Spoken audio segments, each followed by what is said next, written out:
Nous ne sommes pas des êtres humains vivant une expérience spirituelle, mais des êtres spirituels vivant une expérience humaine. Et salut YouTube, bienvenue dans cette nouvelle météo où je te décrypte les énergies de la prochaine pleine lune et ainsi te permettre d'en tirer parti pour tous tes projets, plutôt que de les subir.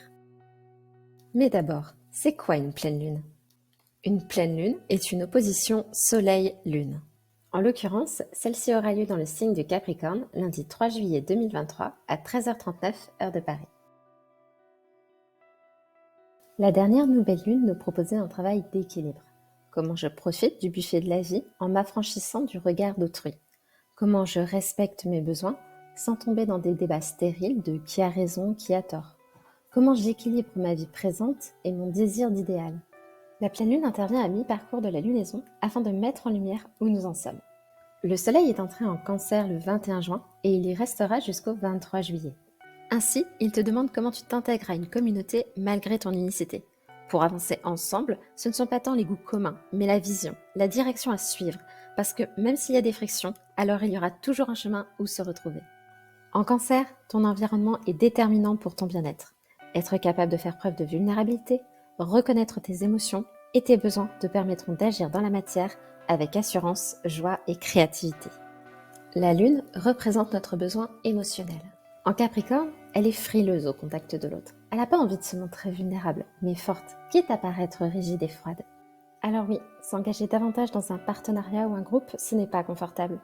Mais la question est, est-ce qu'il y a quelque chose derrière la porte? Et si oui, est-ce que ça pourrait en valoir la peine?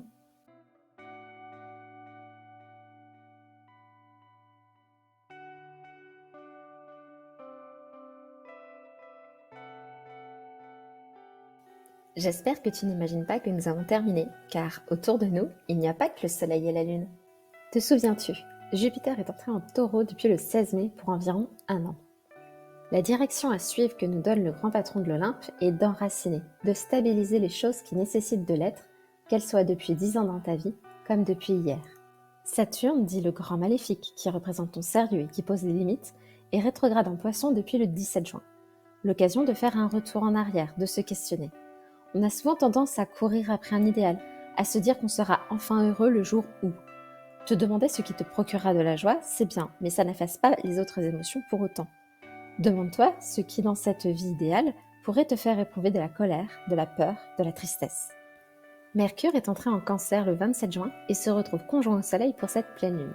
Il est donc lui aussi opposé à la Lune. Ici, il fonctionne complètement au ressenti, ce qui est effectivement en parfaite opposition avec la Lune qui, elle, a besoin d'être dans le contrôle. Tes émotions sont un indicateur précieux et bien trop souvent nous les passons sous silence à tort. Sors ton journal et octroie-toi 20 minutes par jour pour les observer. Commence par en choisir une que tu as éprouvée dans ta journée, remémore-toi le contexte et tente de la nommer. Tu verras, ce n'est pas si facile qu'il y paraît. Puis demande-toi pourquoi c'est cette émotion qui a buzzé. Qu'a-t-elle à te dire? Quant à nos deux amants, les voici enfin réunis en Lion. Vénus, qui représente ton désir, souhaite désormais être vue et entendue. Elle veut de la joie, être créative, enthousiaste et audacieuse. Mars, qui représente ta force d'action, est prêt à tout pour le lui offrir. Et ça tombe bien car en Lion depuis le 20 mai, il nous donne l'envie et l'impulsion de passer sur le devant de la scène afin d'assumer qui nous sommes, le confronter aux autres et apprendre encore plus de nous-mêmes. Alors, qu'est-ce qu'on fait dans tout ça?